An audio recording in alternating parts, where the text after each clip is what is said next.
Walnut Grave. Écrit et lu par Romain Patureau. Tête à tête avec le diable.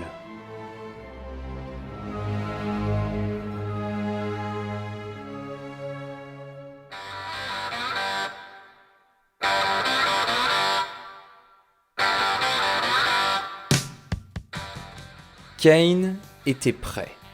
Il avait endossé son costume noir le plus saillant, il avait rasé son début de barbe, et il avait délaissé son holster pour une ceinture plus classique. Bill Robinson aussi s'était préparé. Il semblait bien moins intimidé par la situation, comme en témoignèrent les restes de son copieux petit déjeuner qu'il avait arrosé avec un verre de whisky du Tennessee. Kane mangea à peine. Billy O'Neill l'accompagna pendant toute sa préparation.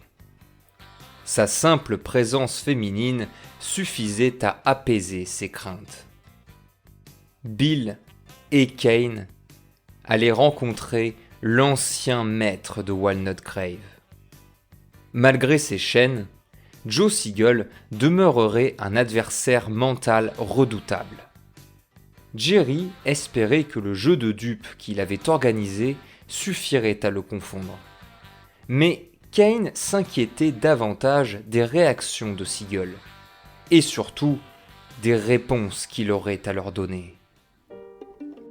Perdu dans ses songes, l'ancien cavalier noir laissa son amante nouer sa cravate.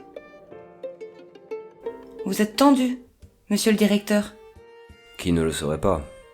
C'est juste un mauvais moment à passer, tu verras. Laisse Robinson parler, il a de l'expérience. Il amènera Sigel sur le terrain de Jerry. Et toute cette histoire de fou prendra fin. C'est justement Bill qui m'inquiète. Je ne sais pas comment il réagira par rapport à Malcolm. Kane baissa la tête. Billy attrapa son menton. Avec tendresse, elle releva son visage. Ses yeux verts étaient emplis de compassion. Elle chercha les bons mots pour le rassurer. Vous n'y allez pas pour son fils. Vous y allez pour calmer les tourments de Chester. Peut-être Sigel daignera parler de cette ruelle, de la raison qui l'a poussé à détruire la descendance de Bill, mais garde à l'esprit que ce n'est pas le but de cette entrevue. Pense à Jerry. Kane ferma les yeux quelques secondes. La chaleur de la pièce semblait devenir de plus en plus étouffante. Mais pourquoi tu défends autant Jerry ? Tu sais tout ce qu'il a fait pendant l'attaque des suicidaires. Tu as même rencontré cette femme, elle t'a tout raconté. Elle m'en a dit suffisamment. Elle aussi était danseuse au Firefly, mais elle n'a pas eu la chance de sauver la vie du grand héros de la nuit. Chester a fauté ce soir-là, mais pas besoin d'être omnisciente pour comprendre que ce type, malgré son imposante carrure, est aussi apeuré que toi. Peut-être même beaucoup plus. Toi, tu as trouvé un moyen de canaliser ta violence refoulée en cognant des criminels, mais pas lui. Chester a passé sa vie à fuir ce remords, ce qui justifie son instabilité. Cette visite à McKean, c'est une nouvelle chance pour lui de se sentir utile, d'avoir l'impression d'œuvrer pour le bien. C'est pas les états d'âme de Jerry qui m'inquiètent, mais plutôt ce que Sigel aura à nous apprendre. Le couple fut interrompu par Bill Robinson. L'heure du départ était venue. Jerry Chester était déjà installé à l'arrière de la voiture, impatient d'en finir. Kane posa un dernier baiser sur le front de son amante.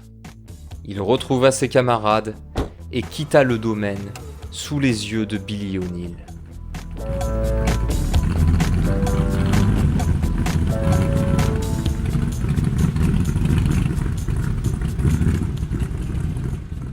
Le trajet dura une petite dizaine de minutes. En arrivant au pénitencier de McKean, le trio fut accueilli par une petite escouade armée et par le directeur Lance Ostrander. Son air méfiant exprimait son dédain pour toute cette mise en scène. Silencieux, il les guida dans les dédales de couloirs froids et obscurs qui formaient sa prison. Tout en évitant les cellules et les cours intérieures, Ostrander les mena jusqu'à une petite salle d'interrogatoire. Dans le noir, une ombre gigantesque semblait les épier, silencieuse, intimidante.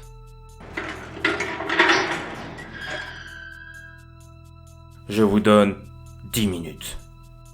Le directeur de la prison abandonna les 3 hommes et les enferma avec leur proie. Kane se rendit compte qu'avant de sortir, Ostrander n'avait pas pris l'arme de Jerry. La pièce était sombre et étroite.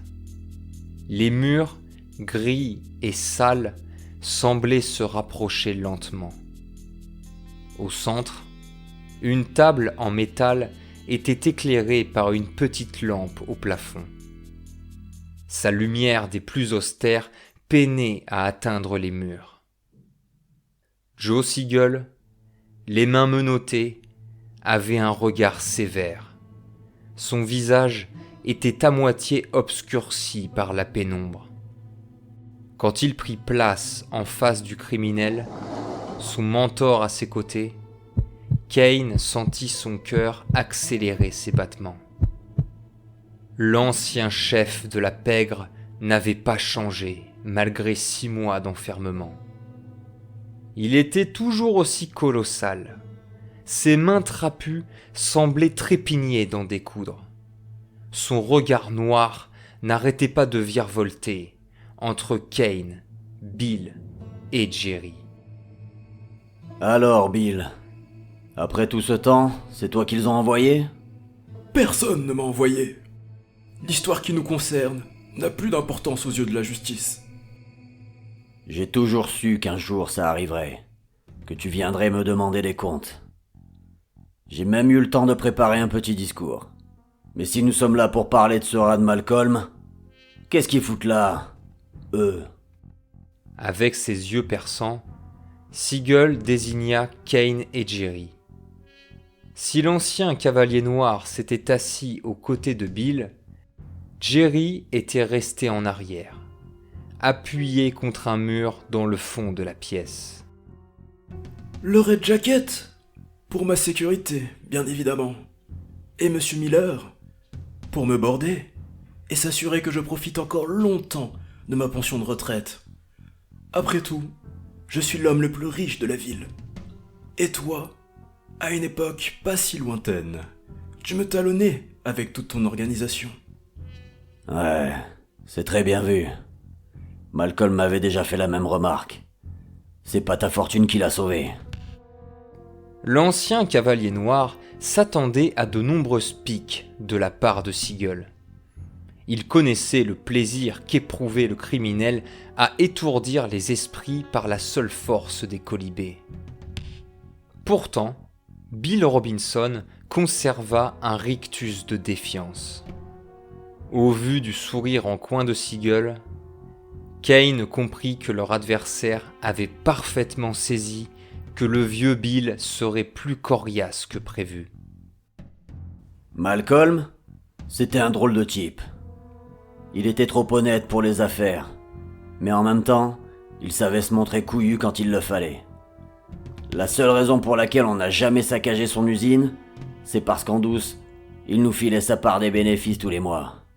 Du coup, nous autres on laissé couler. Il n'y avait pas besoin de racketter les ouvriers vu que le patron casquait déjà pour eux. Mais Jack, lui, il voyait pas les choses comme ça. Il voyait dans sa soumission une forme de provocation. Comme si le simple fait de filer du fric suffirait à le mettre à l'abri. On n'était pas tous d'accord. Moi et William, on préférait la jouer relax. Mais Gil et John étaient assez remontés également. Quand Malcolm a menacé de faire jouer ses contacts au tribunal, son sort était scellé. J'ai tenté de sauver ton fils, en l'invitant à rejoindre nos rangs, mais ce corneau a refusé. J'ai eu beau lui expliquer que ça finirait mal pour lui, tout ce qu'il a fait, c'est m'agiter un gros paquet de billets pour qu'au moins on épargne la vie de sa femme et de son gosse. Et c'est ce qu'on a fait. Même Blackjack a accepté le marché. Et pour sa femme. Et pour mon petit-fils. Là encore, c'est Jack qui a géré l'affaire. Il aurait pu le choper n'importe où. Mais quand son assassin a frappé, les deux étaient présents. Il n'a jamais voulu nous expliquer pourquoi il les avait tués. C'est dommage que Finger ait flingué Jack l'année dernière. Parce que lui seul connaissait l'identité du gars qui a été chargé du boulot. Mais comme tu l'as dit, tout cela n'a plus aucune importance désormais. En entendant le nom du bras droit de Siegel, Kane se rappela leur rencontre, lors de la bataille de décembre. Alors que les restes du syndicat luttaient désespérément contre les Minutemen, Robin avait foncé dans le quartier général de la Pègre, l'ancienne tour de garde. Le Cavalier Noir l'avait suivi, mais il avait dû en premier lieu se charger des quelques truands cachés dans le bâtiment. Quand Kane rejoignit finalement le bureau du 3e étage, il le vit. Blackjack, trônant devant la baie vitrée. Son costume violet semblait rayonner sous l'effet des lueurs extérieures. Une petite croix dorée était épinglée sur le bord de sa veste. Mais le plus étrange chez cet homme était son visage. Cette pâleur si extrême confondit Kane, qui avait d'abord cru à une hallucination. Un masque blanc souriant dans le noir. Telle fut la dernière image que le Cavalier Noir retint de cette ombre du syndicat. Voilà, maintenant tu connais toute l'histoire. Il n'y avait vraiment pas de quoi prendre la peine de se déplacer. Un coup de fil aurait suffi. Bill se mit à trembler. Il baissa la tête. Ses yeux ridés avaient rougi au fil du discours de Siegel. Complètement interdit, il laissa Kane prendre la relève et détourner la conversation sur les activités du syndicat. Et je suppose que si nous allons les voir, Broom et Carmine raconteront la même version? Là, ça va être compliqué. Les deux sont enterrés depuis longtemps. Et je me fierai pas à Stone et sa langue de vipère. Il a déjà causé assez d'embrouilles ici. Kane et Jerry ne purent se retenir d'échanger un regard interloqué. Siegel le remarqua. Il haussa un sourcil. Quoi? Stone vous a pas raconté? Après le procès de janvier, les matons nous ont d'abord enfermés tous les 4 dans les cellules côte à côte. Quand ils ont compris qu'on avait commencé à élaborer des plans pour revenir à Walnut, ils nous ont séparés dans tous les coins, avec impossibilité de communiquer entre nous. Ostrander a dû croire que ça nous calmerait, mais en réalité, cela nous a encore plus énervés.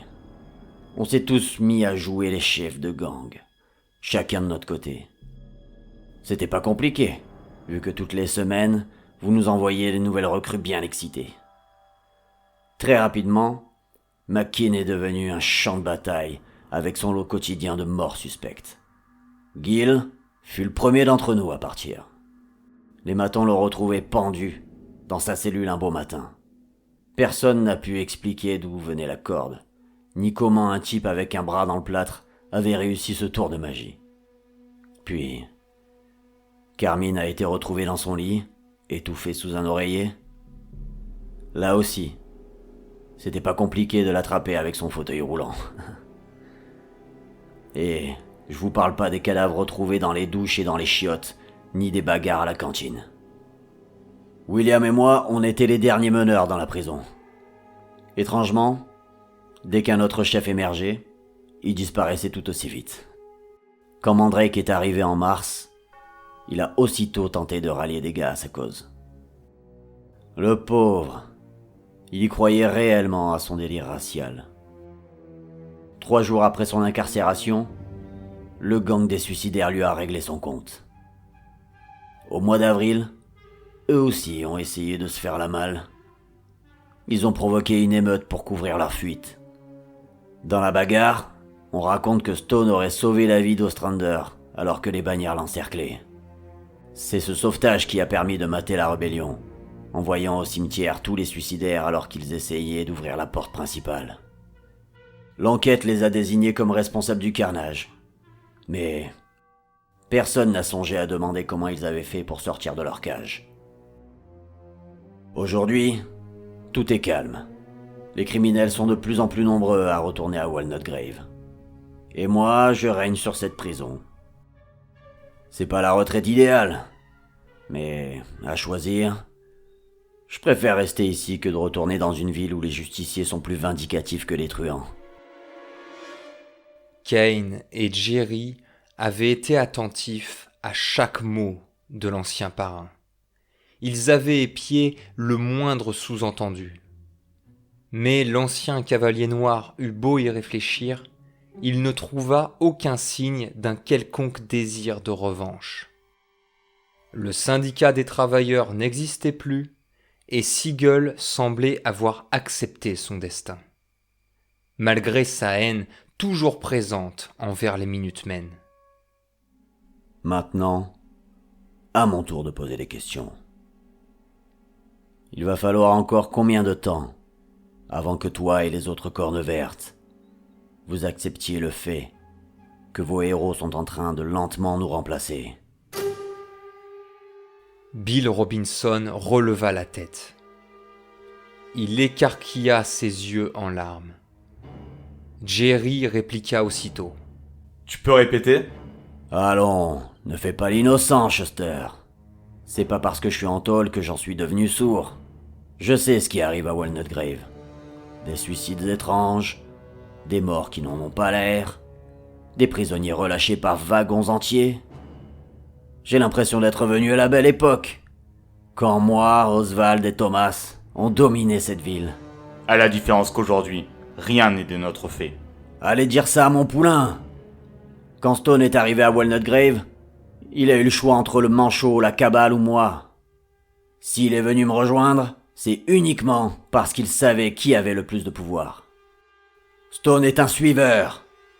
Sa vie n'a été qu'un continuel rôle de subalterne au sein d'entités bien trop complexes pour lui. Il a senti sa fin approcher et s'est arrangé pour se tailler. Et comme par hasard, il s'est jeté dans les bras de Finger et du juge Gardner. Même en liberté, Stone est toujours retenu par la justice. Allons, soyons sérieux. N'importe qui à sa place aurait pris le large. Surtout dans une ville proche des Carolines et du Kentucky. Mais lui, il est resté. Rien que ça m'a suffi à comprendre qu'il avait d'autres velléités que de jouer les bras droits repentis. Sans parler de ce David Schwartz. Vous savez pourquoi les suicidaires ne l'ont pas tué cette nuit-là ? Tout simplement parce que Mandrake était persuadé qu'il pouvait le convertir à sa folie. Une fois débarrassé des guerriers arc-en-ciel. Ce qui est assez comique quand on y repense. Kane se sentit impuissant. Il était à la fois tétanisé et intrigué par les mots de Siegel. Il se rappela Black Jack, qui avait craché des menaces identiques avant que Robin ne l'abatte. Lui aussi avait prédit ces ténèbres qui lentement viendraient emplir le cœur des Minutemen. Satisfait du manque de répondants à ses provocations, l'ancien parrain repartit aussitôt à l'offensive. Ne crois pas que je t'accuse de quoi que ce soit. Clairement, ce sont tes muscles qui parlent, pas ta cervelle. La cervelle de votre groupe, c'est votre héros masqué. Ce cavalier noir. Un joli coup de théâtre que de simuler son abandon. Au moins, personne ne risque de venir l'emmerder pendant qu'il se prépare à tous vous égorger. Ça te met en rogne de pas savoir qui c'est, avoue. Je sais exactement qui il est. Les yeux de Siegel se mirent à briller d'une lueur démente. Il jeta son regard sur Kane. Ce gars, c'est pas un homme. C'est un démon. Cette nuit-là, je l'ai vu sauter de toit en toit. Je l'ai vu frapper mes hommes, leur prendre leur force. Quand il est venu me chercher, je lui ai vidé tout un barillet et que dalle! Je lui ai mis 6 balles en pleine gueule. Et lui, il s'est contenté de ricaner. Écoute-moi bien, Robinson. Je sais pas ce que ces gars t'ont raconté pour te trimballer jusqu'ici, mais ne crois pas en leurs mensonges. Le Cavalier Noir va venir reprendre son dû. Et à ton avis, vers qui il se tournera cette fois? Ce monstre a rôdé en ville pendant des mois avant que les Minutemen ne rappliquent. Faut qu'il soit surnaturel pour emmagasiner une telle volonté. Lui et Robin ont tué ce pauvre Jack parce qu'ils savaient des choses bien trop horribles sur cette ville. Et bientôt, la bande de Finger viendra te chercher toi, ton usine, ton protégé et sa copine. Oui, je te l'ai dit. Je suis au courant de beaucoup sur votre compte.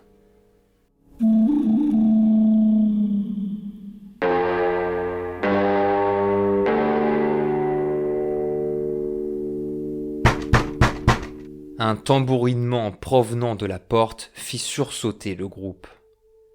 Les 10 minutes étaient passées. Encore effarés, les 3 hommes quittèrent la salle d'interrogatoire. Ils laissèrent l'ancien parrain seul dans les ténèbres.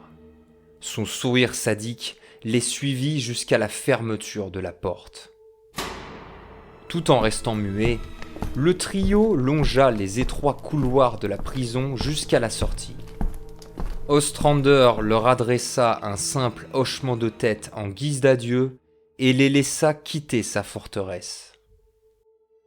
Une fois à l'extérieur, le soleil éblouit le groupe.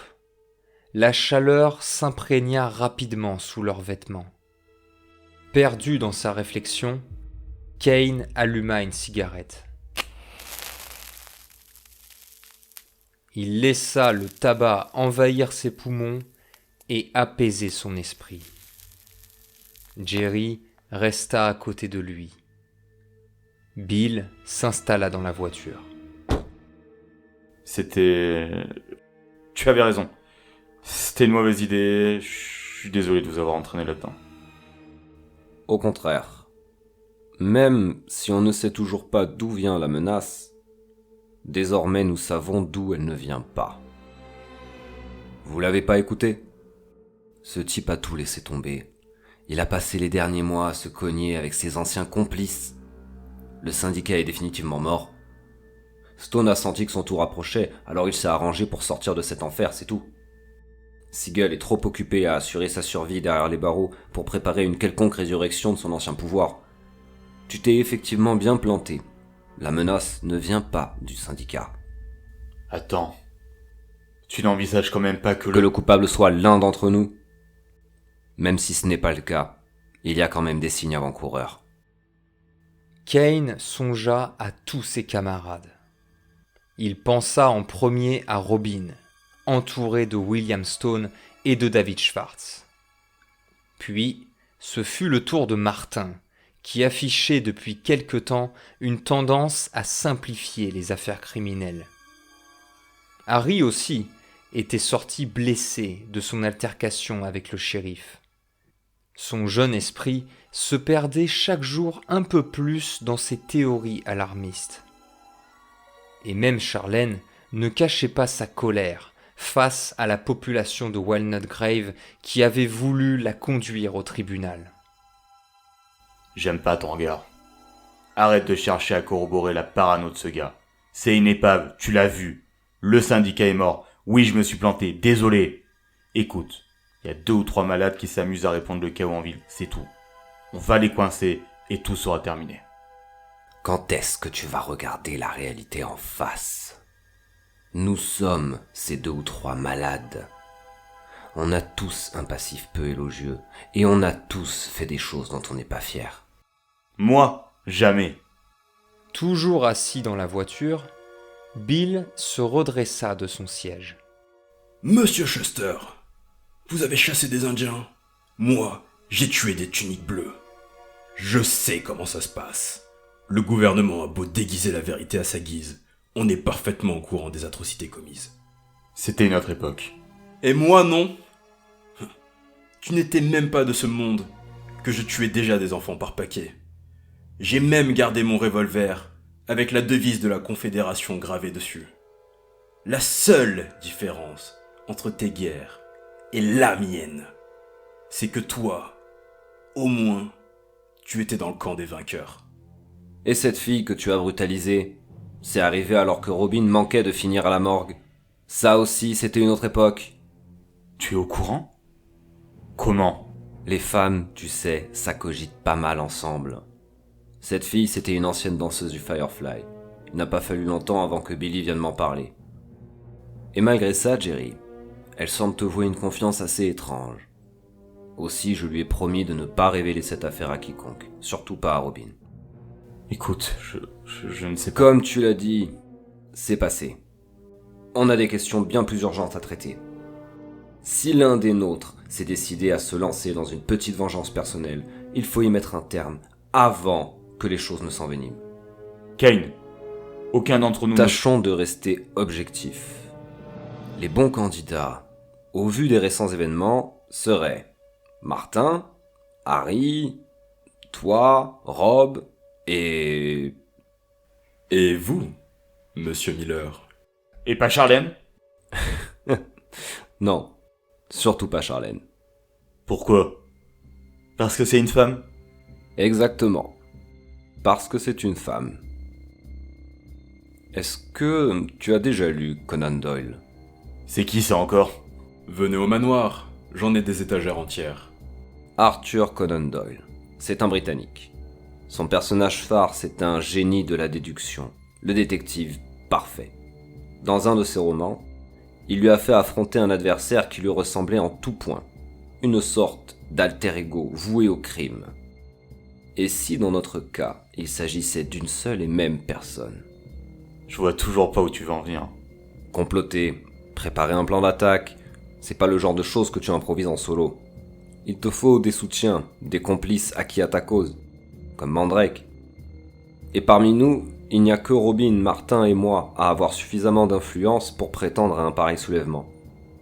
Toi et Harry, vous pourriez potentiellement rallier quelques âmes perdues, mais pas Charlène. Jamais des hommes ne se laisseraient embrigader par une femme dans ce monde. Va dire ça aux British. Là, c'était différent. Victoria était née pour régner. C'est une position qu'elle a gagnée sans se battre. Mais si une femme veut gouverner, elle doit s'y prendre à l'avance, lutter chaque jour pour son existence. Si Miss Marston avait pris cette orientation, elle aurait dû concevoir son projet depuis des années et se faire respecter de ses contemporains. Or, vous l'avez vu, elle a juste eu à frapper un adolescent belliqueux pour que toute la ville se retourne contre elle. Si je suis votre raisonnement, je dois me méfier de vous dans ce cas. C'est exactement ce que je ferais si j'étais à ta place. Tu ne sais pas de quoi je suis capable, et moi non plus d'ailleurs. Et tant que Walnut Grave ignorera qui je suis réellement, je sais qu'il me sera des plus faciles d'œuvrer dans l'ombre. Ce n'est pas à toi que je m'adressais. Jerry posa son regard sur Bill Robinson. Il avait très bien compris que quelque chose clochait chez le vieux directeur. Alors on fait quoi maintenant? Je vous assomme avant que vous me descendiez? Ou alors vous m'avouez que vous comptiez prendre le contrôle de la ville? Ou encore mieux, on file chercher Martin, Charlène, Harry et Robin, on les aligne, on les achève, puis on se suicide? C'est ça le plan pour faire régner l'ordre et la loi? Ça me paraîtrait la meilleure solution en effet. Mais avant, je vais aller parler à Robin. Ça fait trop de temps qu'il traîne avec Stone et Schwartz. Ensuite, on organisera une petite réunion à huis clos. Il est grand temps que l'on ait une petite conversation tous ensemble. Kane acheva la discussion en écrasant le mégot de sa cigarette. Déterminés à mettre fin au tumulte latent, les deux justiciers montèrent dans la voiture de Bill et la firent tracer aussitôt en direction de Walnut Grave. Alors que la forêt défilait autour d'eux, les trois hommes rassemblèrent leurs esprits. Cette fois, la situation semblait non loin d'atteindre un point de non-retour pour les Minutemen.